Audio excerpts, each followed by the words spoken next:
Welcome everyone, welcome to another episode of wealth talk by వివేకం. Latest update ఏంటంటే మన Indian economy వచ్చేసి now 4th largest in the world. అంటే జపాన్ని రీసెంట్గా ఓవర్టేక్ చేసి, అఫ్ కోర్స్ ఐఎంఎఫ్ వచ్చేసి 2027కి మనం 3rd ర్యాంకు అండ్ 20 years చూసేసరికి ఆల్మోస్ట్ బిగ్గెస్ట్ అవుతామేమో అని ఒక కైండ్ ఆఫ్ ఎస్టిమేషన్ కూడా ఇచ్చున్నారు. సో ఇటుపక్క చూస్తూ ఉంటే ఆ ఓవరాల్ గ్రోత్ సెంటిమెంట్, మన జీడిపి ఎలా పెరుగుతుంది అనేది this is a great indication of where things are and where things will go. So దీని గురించి జస్ట్ బ్రీఫ్గా, అంటే ప్రసాద్ గారు హై లెవెల్లో జీడిపి అంటే మన ఎకానమీ ఇంత పెద్దది అంటే ఇన్వెస్టర్స్కో లేకపోతే బిజినెసెస్కి అసలు ఎటువంటి ఇండికేషన్ ఇచ్చింది? అది జనరల్గా మన పాపులేషన్ ఇంత కాబట్టి ఇంత ఉందంటారా, లేకపోతే there is inherent growth in where we're going అంటారా?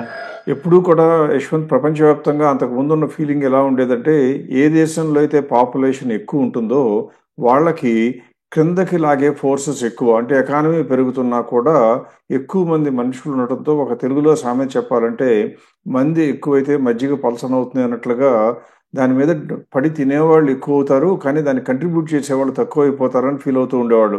అందుకే తక్కువ మనుషులు ఉంటే కనుక బెటర్ ఫీచర్స్ ఉంటాయి, బెటర్ ఫెసిలిటీస్ ఉంటాయి అనుకునేవాళ్ళు. దానికి విరుద్ధంగా same organisation, same people, same theories అన్నీ కూడా ఇప్పుడు ఇండియాకి ఫేవరబుల్గా ఎలా మారిపోయాయంటే, ఏ దేశంలో అయితే యంగ్ పాపులేషన్ ఎక్కువ ఉంటుందో ఆ పాపులేషన్కి కనుక వాళ్ళకి రాబోయే ఫ్యూచర్ బాగుంటుందనే నమ్మకం కనుక ఆ గవర్నమెంట్స్ కల్పించగలిగితే, వాళ్ళల్లో ఉన్నటువంటి నిగూఢమైనటువంటి బోలెడంత శ్రామిక శక్తి, రకంగా చెప్పాలంటే మ్యాన్ పవర్ అనమాట, ఎంటర్ప్రెన్యూరల్ స్కిల్స్ కానివ్వండి, లేకపోతే ఇన్నోవేషన్ కానివ్వండి, హార్డ్ వర్క్ కానివ్వండి, ఇవన్నీ కూడా పెరిగిపోతాయి. పెరిగినప్పుడు వాళ్ళందరూ అప్పటి వరకు ఎకానమీ మీద డిపెండ్ అయిపోయి లైఫ్ లీడ్ చేస్తున్న వాళ్ళందరూ కూడా ఓవర్ నైట్గా మారిపోయి, అంటే ఓవర్ నైట్ అంటే మన లాంగ్ టర్మ్లో చూస్తే 10 ఏళ్ల టైంలో అనమాట, మారిపోయి వాళ్ళు కంట్రీకి కంట్రిబ్యూట్ చేయడం మొదలుపెట్టి జీడిపిని పెంచుతారు అని చెప్తూ వస్తున్నారు. దీనికి నిదర్శనగా మన కంట్రీలో చూస్తే లాస్ట్ దాదాపుగా 15-20 years నుంచి కూడా, ఇంకా కరెక్ట్గా చెప్పాలంటే 91 పివి నరసింహారావు గారు లిబరలైజేషన్ చేసినప్పటి నుంచి మన ఆర్థిక వ్యవస్థ పరుగులు పెట్టడం మొదలుపెట్టింది. ఎప్పుడైతే ప్రపంచంతో మమేకం అయిపోదాం, అందరితో పాటు కలిపి నడుద్దాం అనుకున్న మరుక్షణం నుంచి జరిగింది ఏంటంటే, అందరూ కూడా కష్టపడటం మొదలుపెట్టారు. పైగా ఇప్పుడు ఉన్నటువంటి ఫీచర్స్ ఏంటంటే, ఎవరైనా బాగా కష్టపడి కొద్దిగా ఇన్నోవేషన్ కనుక ఉండి చాలా ఇండస్ట్రీస్గా కనుక ఉన్నట్లయితే వాళ్ళకి అపారమైన సక్సెస్ వాళ్ళ ఒళ్ళో వచ్చి వాలిపోతుంది. అందువల్ల యంగ్ పీపుల్లో కూడా కష్టపడాలని కోరిక పెరుగుతుంది. అంటే అంతకుముందు ఎంప్లాయ్మెంట్ వస్తే చాలు అనుకునే వ్యక్తులు ఇప్పుడు ఎంప్లాయ్మెంట్ ఇచ్చే పొజిషన్లకు రావడం జరిగింది. ఇవన్నీ జరగటం మూలంగానే ప్రస్తుతం ఇండియా ఏం జరిగింది, ఎప్పుడో 10వ కంట్రీగా ఉండేది ప్రపంచం మొత్తంగా మీరు చూసుకుంటే ఆర్థిక వ్యవస్థలో, అది క్రమక్రమంగా పెరుగుతూ వచ్చేసి ఇప్పుడు 4వ స్థానానికి వచ్చేసింది. మనకన్నా కేవలం 3 కంట్రీలే ముందున్నాయి, America, China and Germany. Japan కూడా మనం దాటేసాం. 2027 నాటికి మనం ఎంత ట్రాన్స్ఫార్మ్ అవుతామంటే we will become 3rd largest economy in the world. అంటే ఓన్లీ ఇండియా అండ్ చైనానే మన ముందుంటాయి, మిగతా కంట్రీస్ అన్నీ మన వెనకాలే ఉంటాయని. పైగా దీంతో పాటు జరిగేది ఏంటంటే, ఐఎంఎఫ్ అయితే ఇంకా చాలా బ్రహ్మాండమైన, అంటే మన చెవులకి వీణుల విందైన సంగీతంలాగా వినపడేట్లుగా చెప్పిన ఫోర్కాస్ట్ ఏంటంటే, within 20 years India probably is likely to become the largest country in terms of GDP in the whole world.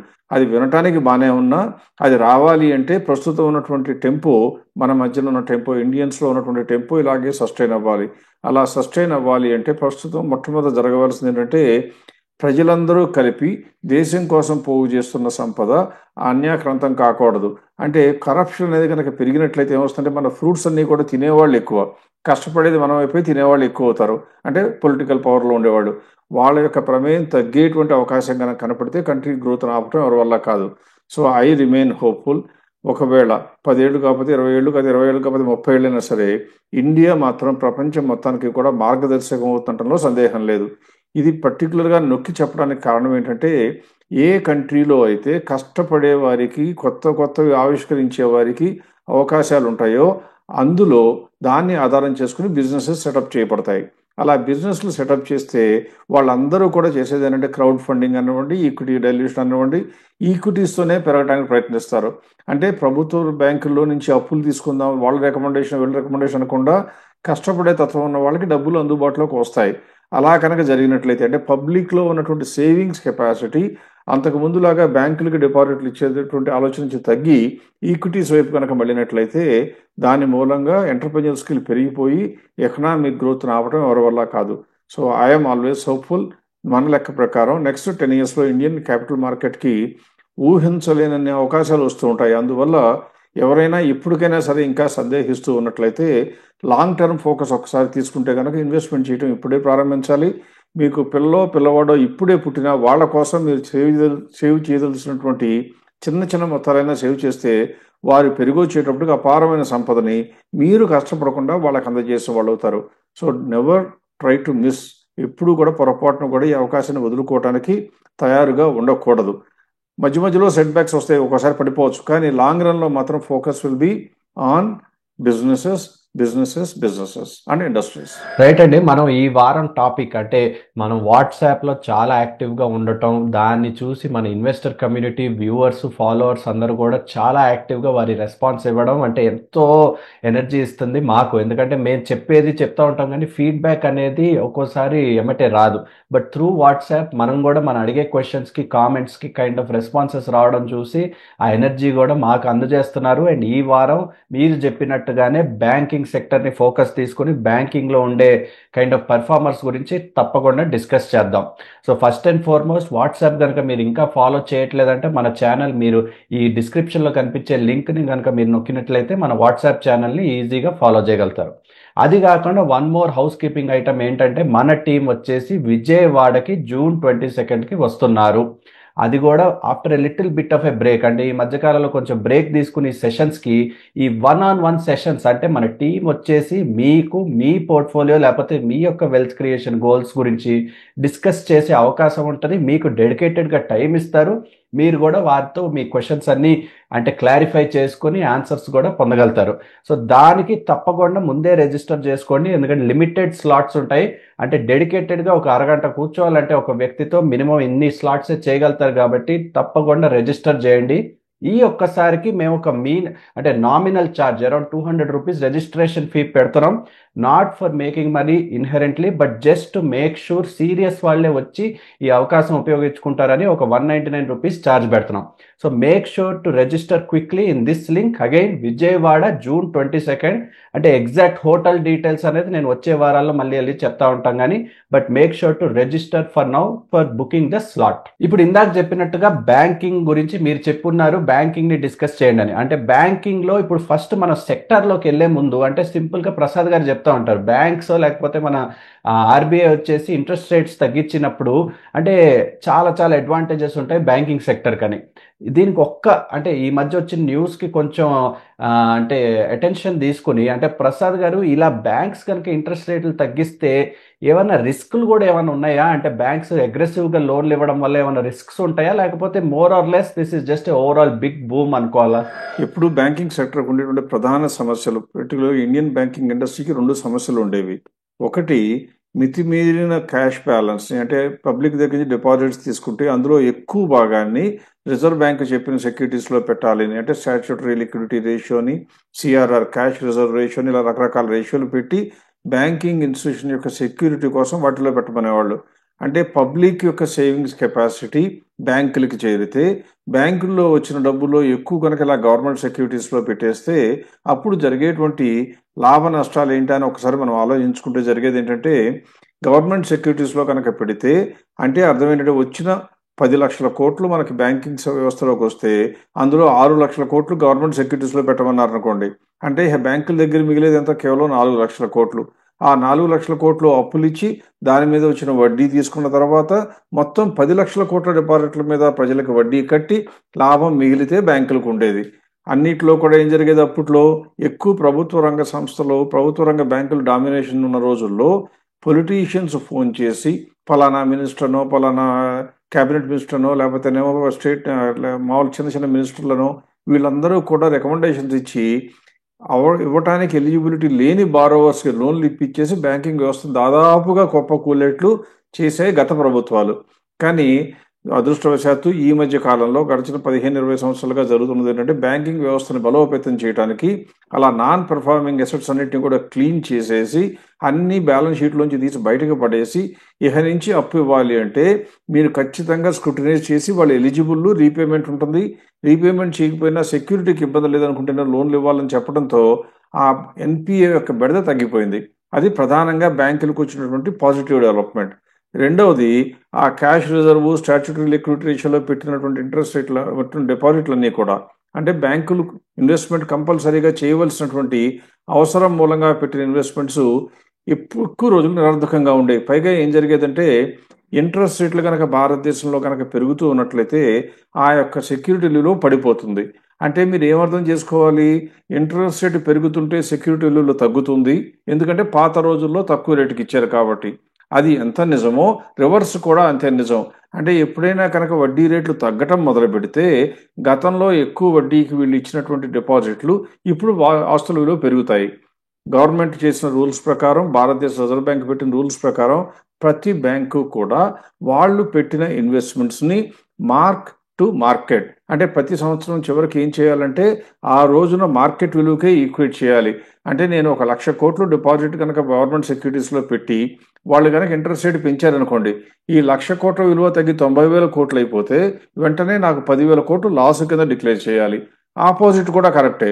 Interest rate తగ్గిన 1,00,000 కోట్లు 10,000 కోట్లు అయిపోయింది అనుకోండి, 10,000 కోట్లు లాభం కింద కూడా డిక్లేర్ చేయొచ్చు. దానివల్ల ఇప్పుడు జరగబోయే పరిణామం ఏంటంటే ఇండియాలో ఇన్ఫ్లేషన్ని బాగా ఎఫెక్టివ్గా కంట్రోల్ చేశాం కాబట్టి వడ్డీ రేట్లు తగ్గుతాయి, వడ్డీ రేట్లు తగ్గుతూ వస్తున్నాయి. అలా తగ్గినప్పుడు ఆటోమేటిక్గా ఈ డిపాజిట్ల యొక్క వాల్యూ పెరిగి బ్యాంకులకి లాభం విపరీతంగా వస్తుంది.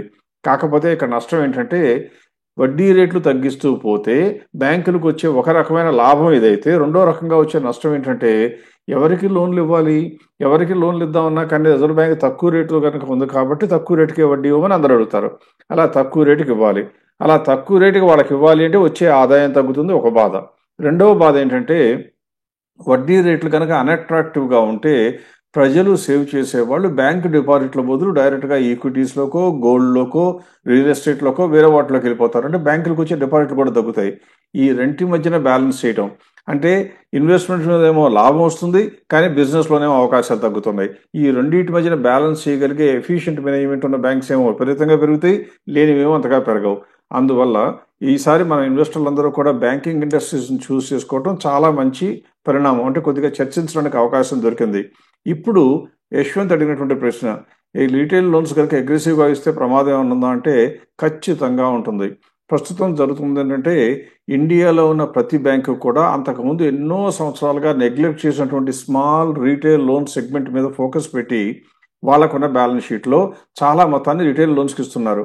రీటైల్ లోన్స్, పర్సనల్ లోన్స్ అంటే అర్థం ఏంటంటే most of them are unsecured. Credit card మీద డెట్ ఇచ్చినా లేదా ఇలా పర్సనల్ లోన్స్ ఇచ్చినా కూడా సెక్యూరిటీ ఏమీ ఉండదు. అలా ఇవ్వటం మూలంగా అన్ని బ్యాంకులకి కూడా పర్సనల్ లోన్స్ యూజువల్గా ఎక్కువ రేటుకి ఇస్తారు. కాబట్టి అంటే మీరు 100 కోట్లు బ్యాంకు కనుక ఎవరికైనా అప్పిద్దాము అనుకుంటే వడ్డీ రేటు బేరం చేస్తారు వాళ్ళు. అదే కనుక 1,00,000 రూపాయలు అప్పిస్తాను మీరు రెఫ్రిజిరేటర్ కొనుక్కోవటానికో లేదా మోటార్ సైకిల్ కొనుక్కోవటానికే అంటే 10% అయినా 12% అయినా కూడా తీసుకుంటారు, బికాజ్ చిన్న అమౌంటే కదా అని. అందువల్ల బ్యాంకులకు ఆదాయం పెరుగుతుంది పర్సనల్ లోన్స్లో. కానీ ఒకవేళ కనుక ఎకానమీ కనుక కుంటుపడినా, స్లో కనుక అయితే మొట్టమొదట దెబ్బతినేటువంటి పోర్ట్ఫోలియో ఏంటి బ్యాంకుల దగ్గర అంటే రీటైల్ లోన్స్. అది మొన్నటి వరకు ఇబ్బడిగా బ్రహ్మాండంగా పెరిగిపోతే ప్రస్తుతం మాత్రం అలా ఇచ్చిన రీటైల్ లోన్స్లోను, మైక్రో ఫైనాన్స్ ఇన్స్టిట్యూషన్స్ లోన్లోనూ కూడా డెలింక్వెన్సీస్ అంటే ఇప్పుడు కొద్దిగా మొదలైంది. ఏమైనా రీపేమెంట్స్ కట్టలేకపోవటం, డబ్బులు బాకీ పడటం, ఎన్పిఏలు ఏర్పడటం జరుగుతుంది. అంతకుముందు 1% కన్నా తక్కువ ఉన్నటువంటి డెలింక్వెన్సీస్ ఇప్పుడు పెరుగుతూ వచ్చి దాదాపుగా 1.7-2% వరకు వచ్చాయి. అందువల్ల ఆర్బీఐ ముందే రెడ్ ఫ్లాగ్ ఎగరేస్తుంది. ఇలా కనుక రిటైల్ లోన్స్లో కనుక సెగ్మెంట్లో వీక్నెస్ వస్తే గ్యారంటీగా రాబోయే రోజుల్లో ఈ బ్యాంకులని ఇప్పటి వరకు ఇచ్చిన రిటైల్ లోన్స్ మీద దెబ్బతింటాయి. ఇక్కడ ఒక్క విషయం కూడా మనం గమనించాలి. స్పందన స్ఫూర్తి ఫైనాన్స్ ఒకటే కనుక చూసుకున్నట్లయితే రిజర్వ్ బ్యాంక్ ఆ యొక్క సంస్థలో కొద్దిగా అవకతవకలు ఉన్నట్లుగా ఇన్స్పెక్షన్లో గమనించి ఫోరెన్సిక్ ఆడిట్ ఆర్డర్ చేసినట్టుగా కూడా మనకు న్యూస్ వస్తుంది. అంటే అర్థమేంటి, ఇలా మైక్రో ఫైనాన్స్ ఇన్స్టిట్యూషన్స్ నిజంగా వ్యక్తులకి లోన్లు ఇచ్చి వ్యక్తుల నుంచి రీపేమెంట్ పొందుతున్నాయా, లేక సెక్యూరిటీనే అక్కర్లేదు కాబట్టి దొంగ బారోవర్స్ని క్రియేట్ చేసి వాళ్ళ పేర్ల మీద డబ్బులు ఇచ్చి అక్కడి నుంచి కనుక వేరే ఎవరో ఒక పొలిటికల్ పవర్కో ఎవరికైనా వెళ్ళిపోయింది అనుకోండి, అంటే డబ్బులు వెనక్కి వచ్చే అవకాశం ఏమి ఉండదు. ఇప్పుడు వరకు 1%గా ఉన్న డిఫాల్ట్ 10% కనుక అయిపోతే వ్యవస్థ మొత్తం కూడా కుప్పకూలే అవకాశం ఉంటుంది. అది పొంచి ఉన్న ప్రమాదం చిన్న చిన్న లోన్స్, అన్సెక్యూర్డ్ లోన్స్ ఇవ్వటం మూలంగా. ఎట్ ద సేమ్ టైం ఒకటి మనం గమనించాల్సింది, ఇంకొక అడ్వాంటేజ్ ఏం జరిగిందంటే బ్యాంకులు కూడా తెలివితేటలు పెంచుకుని ఇప్పుడు ఏం చేస్తున్నాయంటే ఇలా రీటైల్ లోన్స్ ఇచ్చిన తర్వాత ఆ రీటైల్ లోన్స్ అన్నింటినీ కూడా ఒక పూల్ చేసి వాటన్నిటిని కూడా ఒక వేరే కంపెనీకి అమ్మేసి మళ్ళీ తిరిగి లోన్లు ఇవ్వటం మొదలవుతుంది. అంటే మన దగ్గర నుంచి డబ్బులు 6% తీసుకుంటే 14%కి చిన్న చిన్న వాళ్ళకి వ్యక్తులకు లోన్లు ఇస్తారు. అలా ఒక 1000 కోట్లు ఇచ్చారనుకోండి, ఆ 1000 కోట్ల మొత్తాన్ని కూడా పూల్ చేసి ఏమంటారు, ఈ 1000 కోట్ల మీద రీపేమెంట్స్ క్రమం తప్పకుండా వస్తున్నాయి కాబట్టి మీలో ఎవరైనా కనుక 10% కనుక డబ్బు ఇస్తాను అంటే ఈ లోన్లు మీకు హ్యాండ్ ఓవర్ చేస్తాము, మీకు సెక్యూరిటీ బాగుంటుందని చెప్పి ఇవ్వటం మొదలుపెట్టారు. దీనితో రిస్క్ ఎవరికి ట్రాన్స్ఫర్ అయిపోయింది? బ్యాంకుల దగ్గర నుంచి ఆ ఓనర్షిప్ ఈ రిటైల్ పీపుల్కి వెళ్ళిపోయింది. కాబట్టి ఇందులో డిఫాల్ట్ అయితే భరించవలసింది రిటైల్ పీపుల్. కానీ బ్యాంకులకు వచ్చే అడ్వాంటేజ్ ఏంటి? 10% వీళ్ళకి ఇస్తున్నారు, 14% ఏమో వసూలు చేస్తున్నారు. ఈ రెండు మధ్యన తేడా బ్యాంకులు ఎంజాయ్ చేస్తున్నాయి. అందువల్ల ఈ రిస్క్ అనేదేమో డైవర్సిఫై అయిపోయింది, రిటర్న్స్ మాత్రం పెరిగింది. సో బ్యాంకింగ్ వ్యవస్థ ఇండియాలో ఎవాల్వ్ అయిందని చెప్పొచ్చు.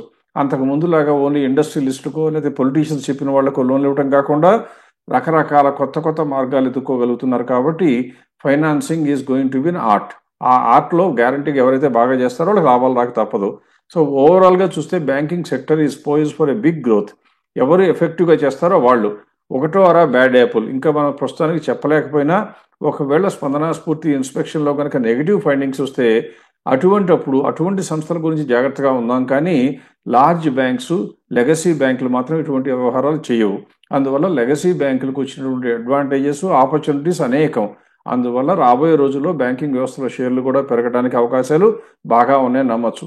ఎలాగో ఈరోజు మనం దాని మీద స్టడీ చేయబోతున్నాం కాబట్టి అందులో మంచి అవకాశాలు ఏమన్నాయో తెలుసుకునే ప్రయత్నం కూడా మనం చేద్దాం. రైట్ అండి. సో ఇప్పుడు ప్రసాద్ గారు చెప్పినట్టుగా అఫ్ కోర్స్ ఈ రిస్క్స్ అనేది అసోసియేట్ అయ్యేది కాస్త చిన్న బ్యాంక్స్ కానీ అనుకోవచ్చు. కానీ మనం let's as a focus, because మన వ్యూవర్స్ కూడా అడుగున్నారు, ఫాలోవర్స్ అడుగున్నారు కాబట్టి మేబీ లార్జ్ క్యాప్లో అంటే అరౌండ్ 20,000 లేకపోతే 25,000 crores మార్కెట్ క్యాప్ ఉండే బ్యాంకింగ్ స్టాక్స్లో ఏది ఇటువంటి సమయంలో ఏది కరెక్ట్గా అండర్ ప్రైస్డ్ ఉందో లేకపోతే కరెక్ట్గా ఫండమెంటల్స్ బాగున్నాయో మేబీ వాటి గురించి డిస్కస్ చేస్తే బెటర్ ఏమో అని నా ఫీలింగ్. ఖచ్చితంగా యశ్వంత్. ఇప్పుడు మొట్టమొదటి మనం ఏం చేద్దామంటే దాదాపుగా మన వ్యూవర్స్ అందరికీ కూడా మన ప్యాటర్న్ ఆఫ్ ప్రజెంటేషన్ దాదాపుగా అలవాటు అయిపోయింది కాబట్టి దాని మీద ఎక్కువ టైం స్పెండ్ చేయక్కర్లేదు. అంటే ఇండివిజువల్ స్టాక్స్లోకి వెళ్ళబోయే ముందు ఇండస్ట్రీ లెవెల్లో ఒకసారి నేను స్క్రీన్ మీద మీరు చూసినట్లయితే మీకు అర్థమైంది ఏంటంటే ఇటువంటి కోవలో 40 కంపెనీలు అనౌన్స్ చేసే రిజల్ట్స్, అందులో అన్నీ కలిపి చూస్తే కనుక సేల్స్ డిఫరెన్స్ అంటే టాప్ లైన్ గ్రోత్ ఎంత పెరిగిందని చూస్తే 2% పెరిగింది, ప్రాఫిట్ ఏమో 1% పెరిగింది. ఎందుకని ఈ సంవత్సరంలో ఈ టైంలో అంటే మార్చికి వచ్చేటప్పటికి అన్ని రకాల ప్రొవిజన్స్, ఎన్పిఎల్ అన్నీ కూడా ఏర్పాటు చేయాలి కాబట్టి కొద్దిగా సెట్ బ్యాక్ వచ్చినా స్టిల్ గ్రోతే ఉంది. మనకి ఈ కంపెనీలన్నీ కూడా బ్యాంక్ స్టాక్స్ అన్నీ కూడా రిజల్ట్స్ అనౌన్స్ చేసిన రోజున మార్కెట్ క్యాప్ ఎంత ఉందో సేకరించాం. అలాగే తర్వాత ఏం చేసామంటే ఇవాళ వరకు ఎంత ఉందో కూడా చూడటం జరిగింది.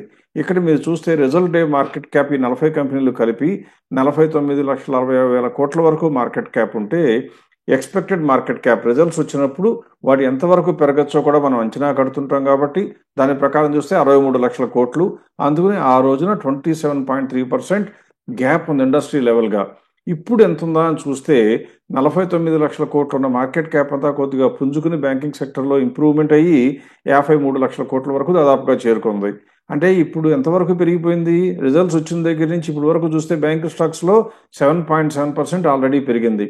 అంటే ఏప్రిల్లో మధ్యలో కానీ రిజల్ట్స్ రాలేదు బ్యాంకులవి. అప్పటి నుంచి మొదలు పెడితే 7.7% పెరిగాయి. ఇంకా ఎంత గ్యాప్ ఉందంటే 19%. 19% ఉంటే ఇండస్ట్రీ లెవెల్లో that is extraordinary scope considering the prospects. ఇప్పుడు మనం ఏం చేద్దామంటే బ్యాంకింగ్ సెక్టర్ మొత్తం మీద 19% ఉంది కాబట్టి ఫాస్ట్గా అన్ని కంపెనీల్లో కూడా అంటే 25,000 కోట్ల కన్నా మార్కెట్ క్యాప్ ఎక్కువ ఉన్న స్టాక్స్ ఎన్నో చూసి అందులో ఒక్కొక్క దాన్ని ఫాస్ట్గా మనం వెళ్ళడానికి ట్రై చేద్దాం. ఇప్పుడు మీరు నా స్క్రీన్నే కనుక చూసినట్లయితే మొట్టమొదటి మీకు కనపడుతున్నది యాక్సిస్ బ్యాంక్ ప్రజెంట్ చేస్తున్నాను. ఇందులో మీరు చూస్తే ప్రధానంగా మీ దృష్టి కేంద్రీకరించవలసింది ఎక్కడంటే రైట్ హ్యాండ్ సైడ్ టాప్లో ఏ క్వార్టర్ రిజల్ట్స్ వచ్చినాయో చూడాలి, గ్రోత్లో ఉందో లేదో చూడాలి. దాని క్రింద రేటింగ్లో కనుక చూస్తే వై అని కానీ నాట్ ఎట్ అని కానీ ఉంటే పర్వాలేదు. అలా కాకుండా నో గ్రోత్ అని ఉన్నా లేక నో అని కొడితే మాత్రం దాన్ని అంటుకోకూడదని చెప్పడం అనమాట. దాని క్రింద ఉన్నటువంటి బాక్స్లో గ్యాప్ ఇన్ స్టాక్ అంటే మనం చూస్తున్న స్టాక్లో ఈ రోజున అంటే మేము ఈ వీడియో రికార్డ్ చేస్తున్నది మే 30వ తారీఖు మధ్యాహ్నం పొద్దుపూట 10:30, 11కి చేస్తున్నాం కాబట్టి అప్పుడుకున్న ప్రైసెస్ తీసుకుని చెప్తుంటే ఎంత గ్యాప్ ఇంకా ఉన్నదో చెప్పే ప్రయత్నం చేస్తున్నాం. వీటి మీద ఫోకస్ చేస్తే మీకు దాదాపుగా స్టాక్స్ గురించి ఐడియా వస్తుంది. యాక్సిస్ బ్యాంక్ గ్రోత్లో ఉంది. గ్యాప్ ఎంత ఉందండి? 26%. మీ దగ్గర ఉంటే ఉంచుకోవాలి, కానీ లేకపోతే మాత్రం కొత్త కొనాలా అంటే మీకు ఇష్టమైతే కొనుక్కోండి, కానీ మా అంచనా ప్రకారం 30% కన్నా తక్కువ ఉంటే కొనడానికి అంతగా సుముఖంగా ఉండకూడదు. బంధన్ బ్యాంక్ ఇది కొద్దిగా చిన్న బ్యాంక్. దీని మార్కెట్ క్యాప్ ఎంత ఉంది? 30,000 కోట్లు ఉంది, దాదాపు 27,000 కోట్లు ఉంది. కానీ అది కంపెనీ గ్రోత్లో ఉందా? లేదు.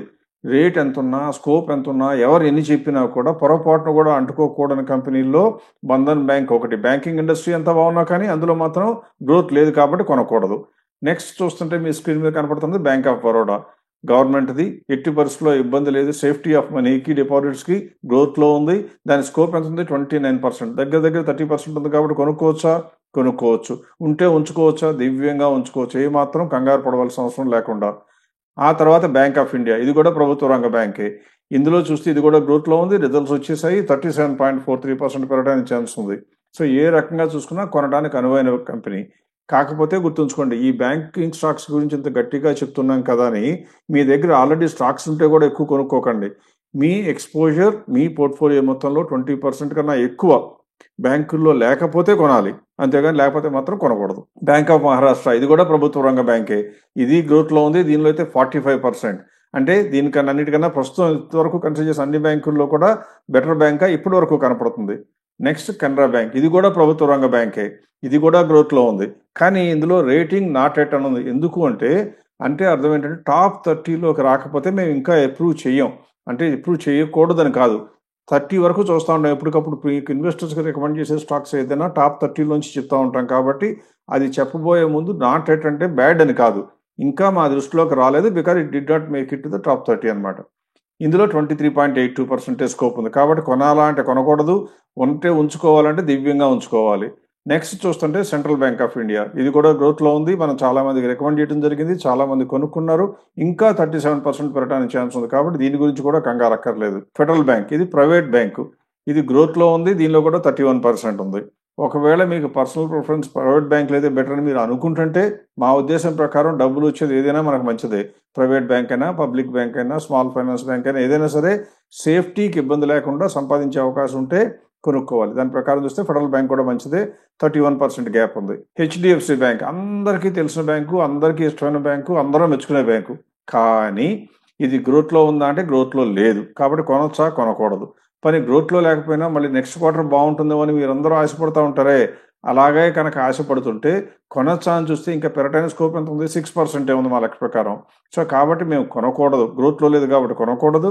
మన దగ్గర ఉంటే కూడా హెచ్డిఎఫ్సి బ్యాంక్లో నుంచి బయటకు వెళ్ళవలసిన సమయంగా చెప్పక తప్పటం లేదు. నెక్స్ట్ ఐసిఐసిఐ బ్యాంక్, ఇంకో ప్రైవేట్ బ్యాంక్, గ్రోత్లో ఉంది. ఇందులో చూస్తే 17% గ్యాప్ ఉంది. కాబట్టి ఇది కూడా ఉంచుకోవడానికి అర్హత ఉంది, కానీ కొత్తగా కొనడానికి మాత్రం సమర్థనీయం కానే కాదు. నెక్స్ట్ ఐడిబిఐ బ్యాంక్, ఇది కూడా గ్రోత్లో ఉంది, కానీ 16.55%. సో ఇది కూడా కొనడానికి అవకాశం లేదు. అంటే ఈ బ్యాంకులన్నీ, ప్రైవేట్ రంగ బ్యాంకులన్నీ కూడా ఇలా ప్రాస్పెక్ట్స్ బాగున్నాయని తెలియగానే పెరిగిపోతూ వస్తున్నాయి, అందువల్ల గ్రోత్ లేకుండా పోతుంది. నెక్స్ట్ ఐడిఎఫ్సి ఫస్ట్ బ్యాంక్, నా లెక్క ప్రకారం ఇట్స్ ఆల్రెడీ ఓవర్ ప్రైస్. దానికి ఉన్నటువంటి సిచ్యుయేషన్ ప్రకారం కన్నా ఎక్కువ ఉంది. కాబట్టి కొనకూడదు, ఉంటే కూడా వెంటనే అమ్ముకోవటం మంచిదని మా ఉద్దేశం. నెక్స్ట్ కంపెనీ ఏంటని చూస్తుంటే మనకు కనపడింది Indian bank. Indian bank private రంగ బ్యాంక్, పబ్లిక్ సెక్టర్ బ్యాంక్, కానీ 26% ఉంది. కాబట్టి కొనకూడదు, ఉంటే మాత్రం మన అవసరం లేదు.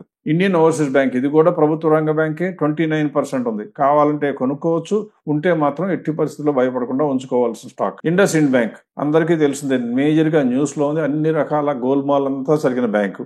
ఇది 41% ఓవర్ ప్రైస్ అంట. కాబట్టి ఎట్టి పరిస్థితుల్లో మీ పోర్ట్ఫోలియోలో ఒక్క షేరు కూడా ఉండడానికి అర్హత లేని బ్యాంక్ ఏదన్నా ఉందంటే ఇండస్ ఇండ్ బ్యాంకే. ఇమ్మీడియట్గా గెట్ అవుట్ ఆఫ్ ఇట్. తర్వాత కోటక్ మహీంద్రా బ్యాంక్, మంచి బ్యాంకు, గ్రోత్ బాగుంది, బాగా తగ్గింది కాబట్టి ఇప్పుడు అట్రాక్టివ్గా కనపడుతుంది. 37% ఇంకా గ్యాప్ ఉంది, గ్రోత్లో ఉంది. సో కాబట్టి ఖచ్చితంగా కొనుక్కోగలిగిన బ్యాంకుల్లో కోటక్ మహీంద్రా బ్యాంక్ ఒకటి, ప్రైవేట్ రంగ సంస్థల్లో. నెక్స్ట్ పంజాబ్ నేషనల్ బ్యాంక్ చూస్తే 51% పెరగడానికి ఛాన్స్ ఉంది. మీరు అనుకోవచ్చు తగ్గిన తర్వాత బాగా పెరిగింది కదా అనుకుంటారు. ఎంత పెరిగిందా తగ్గిందా కాదు, ఇవాళ ఉన్న రేట్ అంతా ఇవాళ నుంచి పెరగడానికి ఛాన్స్ ఉంటుందో చూస్తుంటే మన లెక్క ప్రకారం దాదాపుగా 50%. అన్ని పబ్లిక్ సెక్టర్ బ్యాంక్స్లో ఇప్పుడు మాక్సిమం స్కోప్ కనపడుతుంది పంజాబ్ నేషనల్ బ్యాంక్ ప్రస్తుతానికి. స్టేట్ బ్యాంక్ ఆఫ్ ఇండియా అగ్రగామి సంస్థ, ఏమాత్రం కంగారు పడక్కర్లా. మీరు కనుక మీ నెక్స్ట్ తరం కోసం సేవ్ చేసే బ్యాంకింగ్ స్టాక్ ఏదైనా చెప్పండి అంటే నా నోటెంబడి వచ్చే మొట్టమొదటి మాట స్టేట్ బ్యాంక్. ఎప్పుడు వరకు? అది పెరగనంత వరకు. ప్రస్తుతం ఇంకా పెరగలేదు కాబట్టి దీని పేరు చెప్తున్నాం. ఒకవేళ 30% పెరిగిందనుకోండి, ఇదే నోటితో ఆ రోజున ఫండమెంటల్స్ ప్రకారం ఉన్న ఫుల్లీ ప్రైస్ కాబట్టి స్టేట్ బ్యాంక్ కూడా అమ్ముకొని చెప్తాము. మీరు కూడా అలా చేసినప్పుడు మాత్రమే విఘ్నత ఉన్నట్లు, లేకపోతే కనుక ఊరికి మూర్ఖంగా అంటిపెట్టుకుని కూర్చున్నట్లు అవుతుంది. యూకో బ్యాంక్ ఇది కూడా ప్రభుత్వ బ్యాంకే, కానీ 27% గ్యాప్ ఉంది కాబట్టి ఉంటే ఉంచుకోవచ్చు, కానీ కొత్తగా కొనడానికి మాత్రం ఇంకా ఎలిజిబిలిటీ లేని బ్యాంక్ అని చెప్పాల్సి వస్తుంది. యూనియన్ బ్యాంక్ ఆఫ్ ఇండియా ఇది కూడా ప్రభుత్వ రంగ బ్యాంకే, ఇందులో కూడా 29% ఉంది. కొంటామో వద్దంటే బోర్డర్లో ఉంది కాబట్టి 30% దగ్గరలో ఉంది కాబట్టి కొంటే కొనుక్కోవచ్చేమో, కానీ నా లెక్క ప్రకారం దీనికన్నా కూడా Punjab national bank, central bank, లేకపోతే ఇంకో బ్యాంకులు ఏదైతే 45% ఉన్నాయో అవి కొనుక్కోవడం మంచిది అనమాట. నెక్స్ట్ ఆఖరిలో ఎస్ బ్యాంక్. ఎస్ బ్యాంక్ చూస్తే ప్రైవేట్ బ్యాంకు, బ్యాంకులు అందరికీ ఉన్నట్టు వీళ్ళకి అవకాశాలు ఉన్నాయి, రకరకాల ఇంట్రెస్ట్లు పుడతా ఉన్నాయి, ఎవరెవరో వచ్చి కొనుక్కుంటున్నారు స్టేకు. అయినా కూడా ఇందులో పెరగడానికి ఛాన్స్ ఉంది, 7% ఉంది. మన దగ్గర స్టాక్ ఉన్నా కూడా ఆ 7% పెరిగితే అమ్మేయాలి, లేకపోతే మాత్రం పొరపాటున కూడా ఇందులో ఇప్పుడు ఇన్వెస్ట్ చేయడానికి ఎలిజిబిలిటీ లేదు. సో ఇది బ్యాంకింగ్ సెక్టర్ యొక్క సమ్మరీ. మీరు గమనించాల్సిందల్లా, ఎవరైనా బ్యాంకింగ్ స్టాక్స్లో కొనుక్కోవాలి అంటే మీ పోర్ట్ఫోలియోలో ఉన్న బ్యాంకింగ్ స్టాక్స్ అన్ని కలిపి ఎంత ఉన్నాయో చూడండి. అది 20% దాటకపోతేనే వీటిలో ఇన్వెస్ట్ చేయండి, కానీ అదర్వైజ్ బాగున్నాయని చెప్పారు కదా కాబట్టి కొనటం మాత్రం మంచి పద్ధతి కాదు. పోర్ట్ఫోలియో లెవెల్లో సేఫ్టీ తీసుకోవడం మీ చేతుల్లోనే ఉంటుంది. స్టాక్ లెవెల్లో మేము అప్పుడప్పుడు చెప్తున్నా కానీ ఇదంతా ఆ పరిమితికి లోబడే ఉండాలని మాత్రం గుర్తుంచుకోండి. రైట్ అండి. అంటే ఈసారి క్వైట్ ఎగ్జాస్టివ్గా బ్యాంకింగ్ గురించి కవర్ చేశాం కాబట్టి I'm hoping it is useful for all viewers. Again మళ్ళీ వచ్చే వారం కూడా ఎంగేజ్ చేసి మీ దగ్గర నుంచి ఫీడ్బ్యాక్ తీసుకుని ఎటువంటి టాపిక్స్ కవర్ చేయొచ్చో దాని మీదే కవర్ చేసే ప్రయత్నం చేస్తాం. ఇలా మనం ఎంగేజ్ అవుతూ ఉంటే కూడా రెలవెంట్ కంటెంట్ ఇచ్చే అవకాశం ఉంటుంది. And I'm hoping that viewers అందరికి కూడా నచ్చే అవకాశాలు ఎక్కువ ఉంటాయి. సో విత్ దట్ ఈ వారం కంక్లూడ్ చేద్దాం. Again gentle reminder, Vijayawada event June 22 తప్పకుండా రిజిస్టర్ అవ్వండి, స్లాట్స్ లిమిటెడ్ కాబట్టి. And again we will meet again next week. See you.